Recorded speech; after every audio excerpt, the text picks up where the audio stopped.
Hello বন্ধুরা, তোমরা সবাই কেমন আছো? আশা করছি ভালো আছো, আমরাও ভালো আছি। আজকে দেখো যাচ্ছি একটা মন্দিরে। তো তোমরা টাইটেল থাম্বনেল দেখেই বুঝে গেছো। আর ওই মন্দিরটাতে অনেক দিন আগে কিন্তু আমি গিয়েছিলাম, প্রায় আবার 2 বছরের মতো যাওয়া হয়ে ওঠেনি। তো আজকে আমি গাড়ি থেকেই ভিডিওটা শুরু করলাম আর যাচ্ছি আমার দিদিদের সাথেই। আমি আর মেয়েই যাচ্ছি। আর এখন দেখো এইখানটা হচ্ছে চিড়িয়াখানার কাছাকাছি জায়গায় চলে এসেছি আমরা, অনেকটা দূরেই। আসার পরে মনে হলো যে ব্লগটা শুরু করি, চলো। তো কিছুদিন আগে চিড়িয়াখানায় এসেছিলাম, সেই ব্লগটাও তোমাদেরকে দিয়েছি। আর চলো আজকে কোথায় যাচ্ছি সেটা তোমরা পুরোটাই দেখতে থাকো, আর তোমাদের আশা করছি ভালোই লাগবে। আর খুব একটা বড় ভিডিও করিনি, ছোটোই ভিডিও করেছি। বাড়িতে রান্নাবান্না করে খাওয়া দাওয়া করেছি। আর ইচ্ছা ছিল কি সকাল থেকেই আসবো, তো সকাল থেকে সেভাবে আর হয়ে ওঠেনি। তো এ আসতে ও আসতে সে আসতে তো একবারই কিন্তু আমরা প্রায় 3:30 4টে নাগাদই বেরিয়েছি। আর খাওয়া দাওয়া বলতে কিন্তু সেভাবে বেশি কিছু করা হয়নি, সানডে বলে কথা। হয়তো বাড়িতে থাকলে একটু রসিয়ে কষিয়ে রান্না করতাম, শুধু জাস্ট সোয়াবিনের একটু ঝোল ভাত করেছি, আমিও খেয়েছি একটু। আর তো দাদা ভাইয়ের জন্য একটু রেখেছি। আর শাশুড়ি মা আছে বাড়িতে।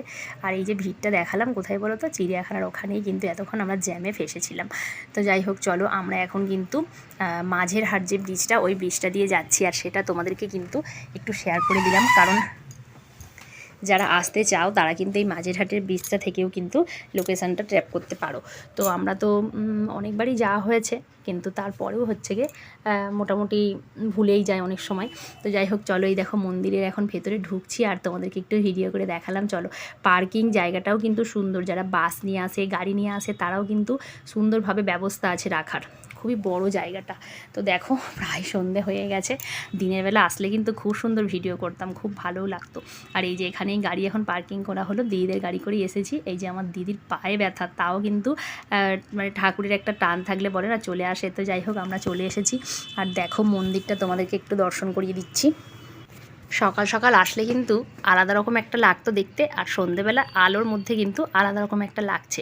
আর মন্দিরটা সত্যি এক কথায় কিন্তু অপূর্ব সুন্দর। আর চলো ভেতরে গিয়ে তোমাদের দেখাই কি ঠাকুর আছে না আছে, তো সবই তোমাদের দেখাবো। আর আমার অবস্থা দেখতে পাচ্ছ, আমি তোমাদের সঙ্গে একটু কথা বলছিলাম কিন্তু এত কিচিরমিচির করছে সব, তো কথাগুলো হয়তো তোমাদের সেভাবে আসেনি আওয়াজ। আর দেখো মন্দিরের ওপরে যে কারুকার্যগুলো দেখাচ্ছি, তো তোমরা দেখো অপূর্ব সুন্দর, অপূর্ব সুন্দর। তো ভিডিও করতে দিচ্ছিল না এবারে, অন্যান্যবারে এসেছি কিন্তু আমি ভিডিও করেছি।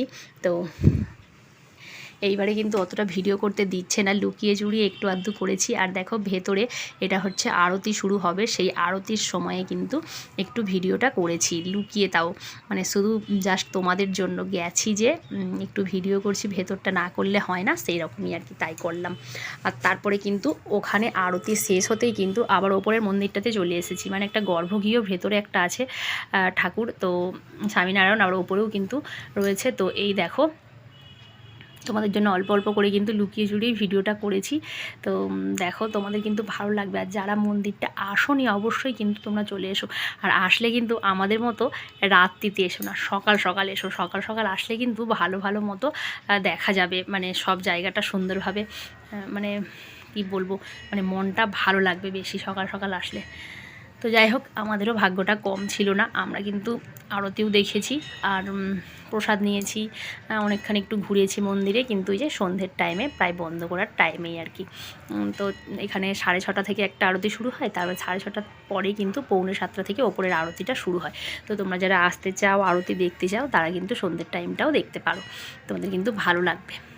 একটু মন্দিরে সময় কাটাতে কার না ভালো লাগে। আমরা তো অনেক শপিং মলেও যাই, এমনি পার্কে যাই, বেড়াতে যাই, ঘুরতে যাই, তো মন্দিরেও কিন্তু খারাপ লাগে না। যাই হোক তোমাদের দাদা ভাইয়ের সঙ্গেই কিন্তু প্রথমে এই মন্দিরে আমি এসেছিলাম। আর ওই যে আরতি হচ্ছে, আমার বদ্দি হাততালি দিচ্ছে, তো সবাই কিন্তু আমরা মন দিয়ে বেশ গান শুনছিলাম, ভালোই লাগছিল। বাচ্চাগুলোও করছে, এই যে মুনি আমার কোলে বসে আছে। আর তোমার দাদাভাইয়ের সঙ্গে প্রথম এসেছিলাম যখন তোমার দাদাভাই মানে তানিশে কাজ করতো, তো ওখান থেকে একটা নিয়ে গিয়েছিল পিকনিকে, তো ওইখান থেকে কিন্তু গিয়েছিলাম। তো প্রথম বাস দাঁড় করিয়েছিল, আমরা মন্দিরটা শুধু ঘুরেছিলাম আর কি সন্ধ্যের সময় পিকনিক থেকে বাড়ি আসার পথে। তো তারপরে তো দিদিদের সঙ্গে গেছি 2বার 3বারই যাওয়া হয়েছে, এবারেও আবার গেলাম। আর যখনই যাই তোমাদের সঙ্গে শেয়ার করতে কিন্তু ভুলি না, কারণ এতটাই সুন্দর মন্দিরটা, শেয়ার না করে থাকতে পারা যায় বন্ধুরা। আর তারপরে যেহেতু ডেলি ব্লগ, তো আমি কি করছি না করছি মাঝে মধ্যে তো তোমাদেরকে জানাতেই হয়, তাই না?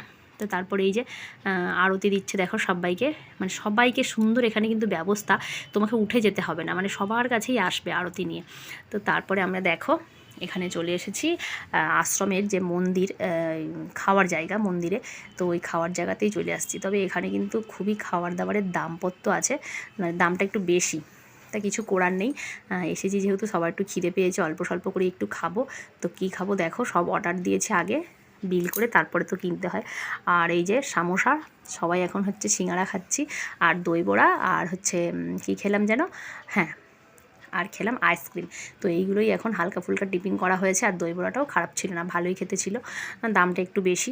আর সোনামা তো আইসক্রিম খাবো আইসক্রিম খাবো করে পাগল করে দিচ্ছিল। তো আইসক্রিম খেলো, ও খেলো, আমরাও খেলাম, বাচ্চাগুলোও খেয়েছে।